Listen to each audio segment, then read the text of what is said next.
Welcome to the Aro Benaiah Show. Today I'm joined by Bryan Charleau, a sales professional with over 13 years of experience, and author of Pitching Sales, a mentorship driven guide for anyone serious about building a career in sales the right way. It's really a pleasure having you on the show, Brian. Thank you for having me. I appreciate it. I'm looking forward to it. Yeah, thank you, Brian. So, Brian, what was it like growing up for you? Well, it was very, to put it bluntly, it was very sports oriented, sports forward. I grew up in a small town, and that was kind of what I did all day, every day with my friends. And it was good to. It was one of those towns too where you played every sport, and everybody knew everyone, and you always got rides with other teammates and friends, and you could bike to the arena and to the fields and all that. So it was a very good upbringing. I really enjoyed it, and it definitely a lot of that upbringing, ironically, led me to I think where I am today. I think it had a big impact on helping me get to where I am today. So I do think it has, it doesn't happen for everybody like that, but for me, I do think that upbringing had a direct correlation to where I am today and kind of my attitude towards things. Oh, wow. Amazing, amazing.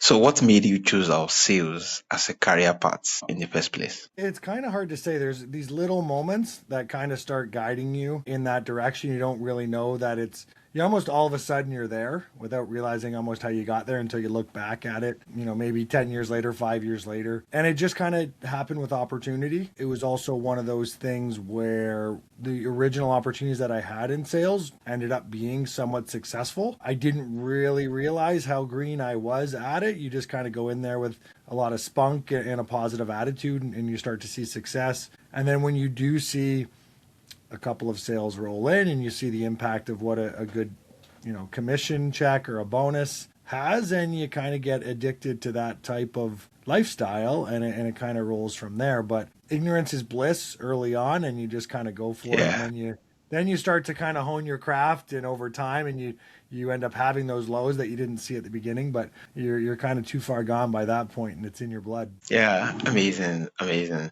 So you describe sales as a profession, not just a skill. What is it different? That's a really good question. It's something I really like to key on, and in my book, I think that was a really important fact that I kind of put in, because most people, I don't want to say nobody, but most people don't start thinking they're going to be in sales for their career. Most of the time they look at it as a job, they look at it as a stepping stone, and they think that they'll start there, they'll move on to something else while they're working kind of behind the scenes at something. When it becomes a profession is when you have that aha moment where you're like, I can actually do this as a career.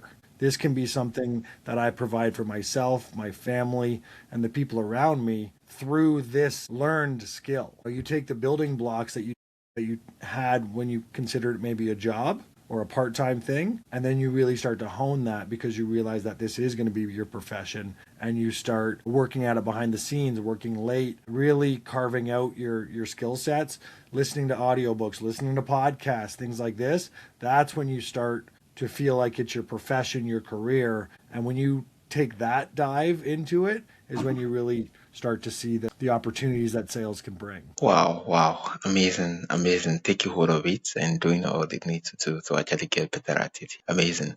So what is the biggest challenge every entry level salesperson face when starting out? Again, ignorance is bliss early on. When you kind of get out there and you just try things out, you really don't have anything to lose because there isn't a ton of pressure on you early on, but people can struggle with that freedom as well. Because sometimes when you're so the biggest part is that sales all encompassing is such a broad spectrum to look at when it comes to the industry that you're in, the company that you're with, what you're selling, who you're selling to. There's just so broad, right? That me as a new salesperson here might get a completely different experience than a new salesperson at the company Yeah, beside me selling something else. So the challenges come from your atmosphere and your setting, and then your own personal fears and setbacks that you might kind of hold as well. And trying to overcome all of those at once, hoping you're in a good situation, but most people yeah, don't get in a good situation to start.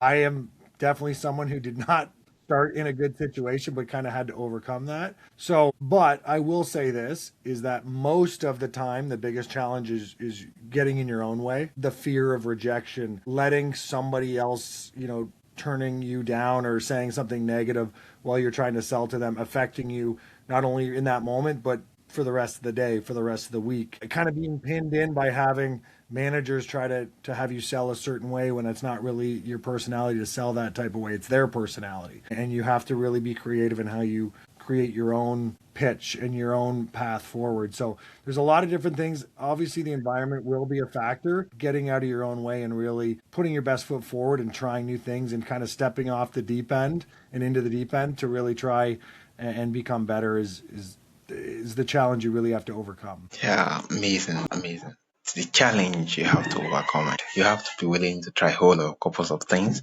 Yeah, get your hands dirty and try a whole lot of things to figure out what work and what doesn't. Yeah, that's really amazing. So your book, Avoid Get Rich Quick, sales tactic. Why is that mindset dangerous?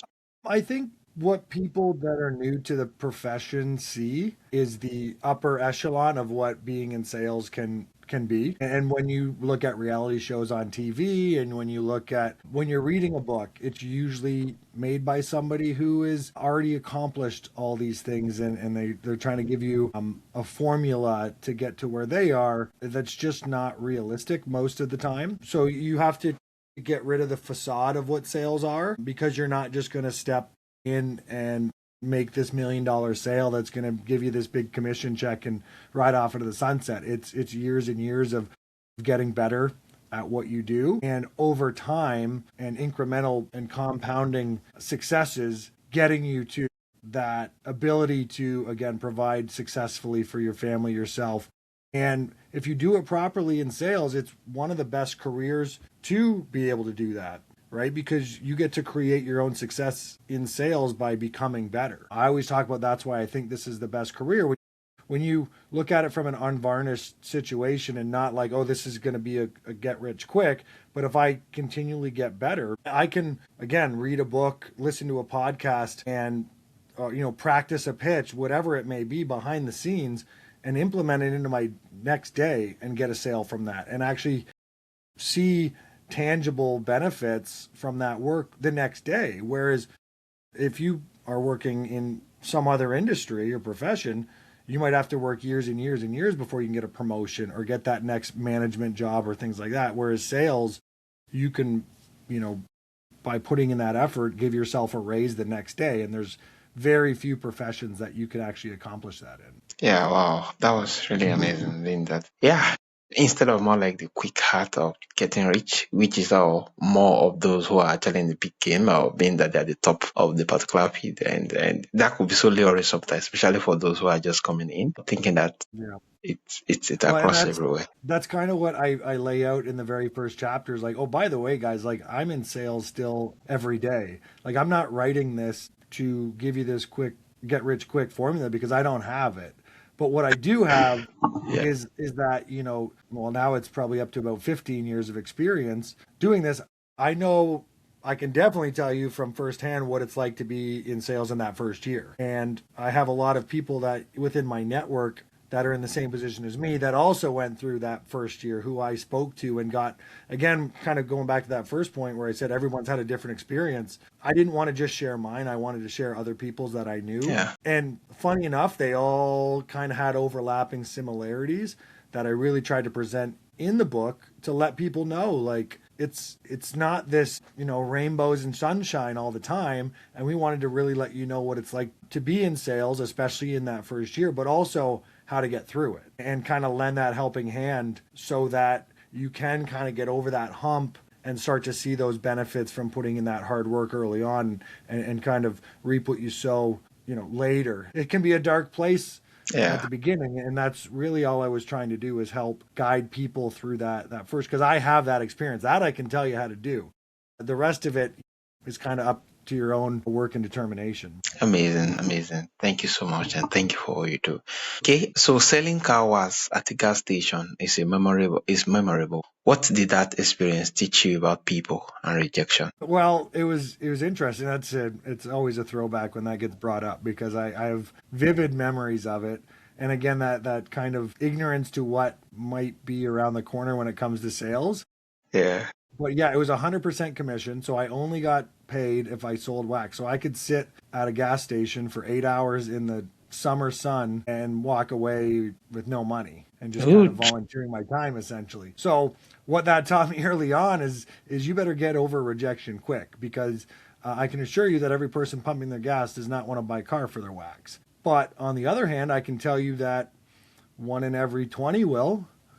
Uh, and you have to find that person, and the only way to find them is to have the other 19 people tell you no Yeah. before they do. But if you keep that same motivation and the same, uh, I guess, attitude, and not let the last person that told you no affect your next approach to the person that you're speaking to, it goes a long way because the last person saying no has there's no contrast between the two. Yeah. So like just because that person said no, this person might need their car waxed or might be interested. So you just have to go in with this brand new approach and not let the last person affect you. And the other thing that came from that, and again, it's something that I point out, again, most of the stuff I point out in the book is because it's firsthand experience and I lived Yeah. through it and I found it to be effective.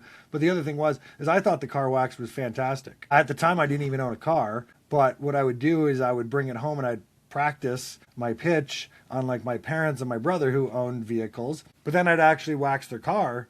And I was like, this stuff's actually pretty good. And if I owned a car myself, I would use it. So when I was speaking to these people, I truly believed that this is a fantastic wax. So I had to have that belief to even begin to have that unwavering approach to talk to these people about it and actually sell it and feel good about selling it to them because I knew it was a quality product. Yeah. And the other thing is too is I'm at this gas station for a week. So if I sell it to you on a Monday and you come back on Wednesday saying this stuff sucks, I'll just be standing there like, oh man, this is not a good spot to be. And I never had that happen. So that was part of it. And again, that all just led to this now 15-year career. But that's where it all started, sitting in the sun, walking up to people as they pump gas and talking about wax. Yeah, that's really amazing. I think your years being there and starting out are actually more like ensure the preparations for the better work you actually get to do today. And I think it's really lovely. So why do you think many sales book or focus on technique instead of preparation? Well, I think that what most sales books do is they teach somebody, even like I said, I listen to sales books weekly. Like I'm a big Audible person. So when you're in sales, you have a lot of windshield time. And I'm still always, and I love listening to sales books and different avenues like that. And there's some really good ones out there. But what those people are doing is they're speaking to somebody who's already in the industry. They're speaking to somebody to help them go from good to great or great to amazing or little tweaks to what they're doing. What I found that most sales books were missing was that first year to 2 years of, hey, what good is a great closing technique if I'm afraid to pick up the phone or knock on someone's door or approach somebody that I'm trying. So mine was so grassroots on what I was trying to teach them that most sales books don't even have time to, they're almost like, well, I can't help you if you're not even past that. Right. So I kind of tried to find this niche where I was getting people through that first go or no go zone where most could be good salespeople give up because they don't find the success or they don't have a mentor or they got put in a bad environment that they don't know where to turn. They can't look at their manager as a mentor and they don't know where to go, or a coworker or somebody else in the industry. So I was trying to get people through that period so that when they did pick up, one of these really good sales books, they were at that level to really understand and implement what they were offering. Right. So I was just trying to find that little buffer zone because a lot of really good salespeople get out of the industry and profession before they get to that level. And that's what I was trying to help out with.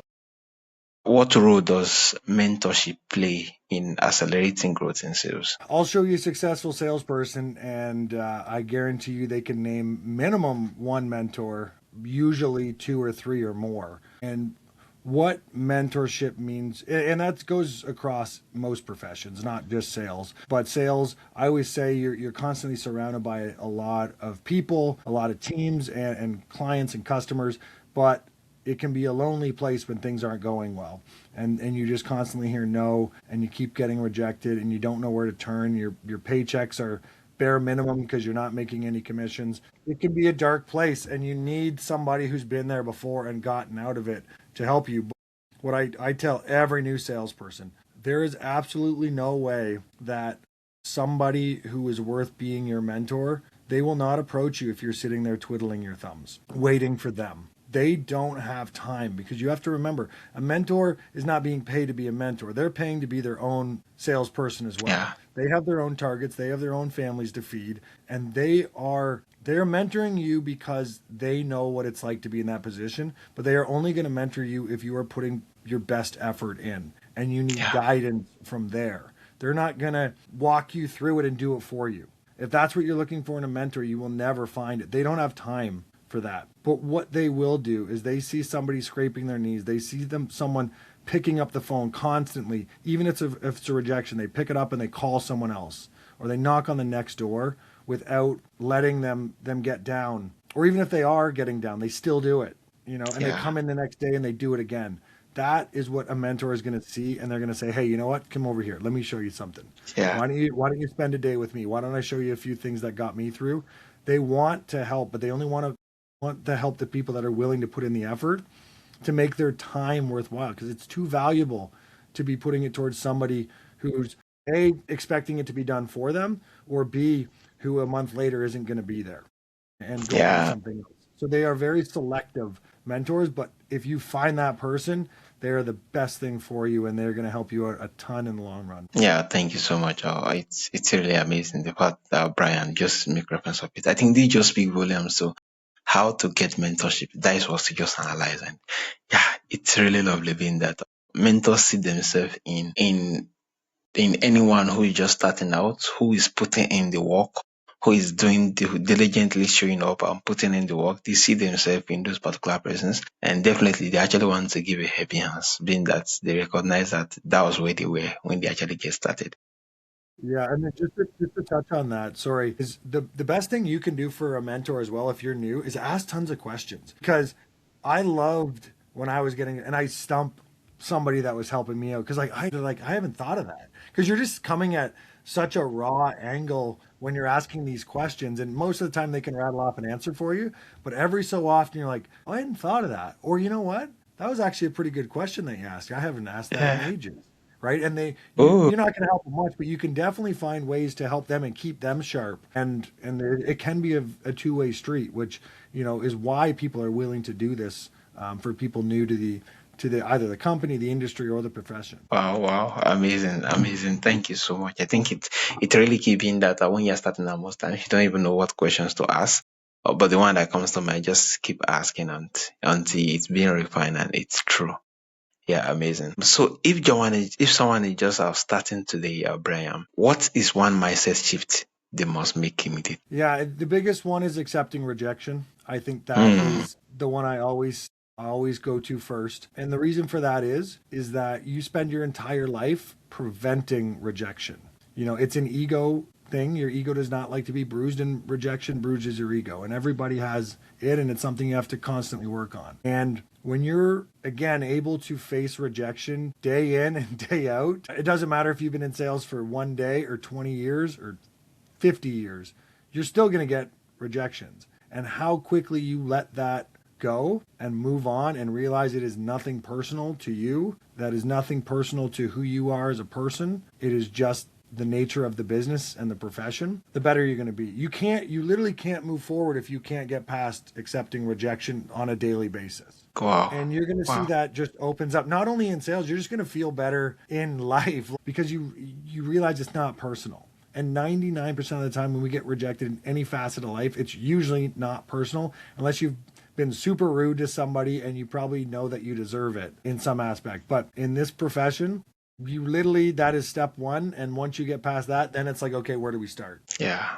amazing. Thank you, Brian. Yeah, be willing to face our more like a rejection. And when it comes, don't take it personal. Just know it's part of the process. It's part of the preparation. Yeah, amazing. So for my audience who want to reach out to you, Brian, and learn more and connect with you, where is the best platform to reach out? Well, the best probably is either through email, I'm at pitchingsales@gmail.com, or on my Instagram, which is just at pitching sales. I run them both. So if you send a message, I always I get that. I also have my website, which is pitchingsalesconsulting.com as well. Again, I run that myself. So if somebody does reach out or send a personal message, I always answer and try to help out. For anybody thinking that writing a book is something that is, again, a quick get rich quick scheme, it is not. It Yeah, was never intended for that. It's completely meant to, I talk about it at the end too. I was like, honestly, writing it, it's kind of like that mentorship where writing about it brought me back to these places again that I've been. It also helped me connect with people in my network and talk to them about starting out in sales and the stories that they had and what advice they wish they had gotten. And I walked away from being like, I felt better as a sales professional myself, right? So I really love that give and take that getting this book put together did for me. And so for that was already worth it. And to actually hear back from people that have read it, or the reviews that they leave on it in the comments, it makes me feel good that it's helping people in the manner that I was hoping. And when they reach out, I always try to give a little piece of advice or help them through whatever the situation, because when you get a message, you literally don't know where it could be. It could go anywhere. When you hear a sales story, you never know what direction it's going to go. So I always enjoy hearing that and getting back to people. yeah, amazing. Thank you so much. Um, it's up to them how they want to take the book. I have kind of laid the foundation, and again, the goal is to walk people through. It even starts in the beginning. It talks about even applying for a sales job, how to interview when you're in front of somebody and you're trying to what to kind of look for on your resume to do that. So I really try to start right at the beginning. And then what I try to do is, again, lay that groundwork of like, these are just the key things that you need to overcome first. These are the key things that you need to implement, not only in your sales career, but your own personal life. Because I find it, I kind of talk about it, I'm like, well, if you're not organized and punctual in your day-to-day life, how do you expect to just flip the switch when the business hours are on? And not expect to miss meetings or not get back to somebody when you're not doing it in your personal life. So I Yeah, think there's it intertwines, and it kind of talks about like this group effort on how to get to where you want to go. Then I talk about goal setting and how to make these micro goals, because if you sit down on your first day and you write a goal that you want to own a cottage on the lake from sales, like, well, that's a million miles away in reality here. We got to start and build up to that, and how do we get there? So, and then one of the final things that I talk about in it that I really hope people take is, if they take this little nugget that I'm trying to provide them, again, to get them through that first year, I give them a pathway on where to go next, how to be a mentor for the next person, what audio and physical books that I've listened to and read that I really think would help them for the next level. I try to not only help them here, but I try to give them a little push in the right direction for where they can be next. And that's kind of a factor I tried to touch on. amazing. Thank you so much, Brian, and thank you for writing the book. We serve more like a blueprint for actually more like getting into sales. Yeah, it's really amazing. Thank you for sharing your real world insights and mentorship with us today. Listener, you can grab Brown's book, Pitching Sales, on Amazon, and the paperback version, ebook or audiobook. Yeah, amazing, amazing. So I'm going to leave the link on the show note for my audience to actually reach out and get the book too. Once again, it's really a pleasure and an honor having you on the show. I really appreciate you having me. I really enjoyed that, and I love the questions you asked. I could talk about sales all day. No, I appreciate it. I really enjoyed doing it.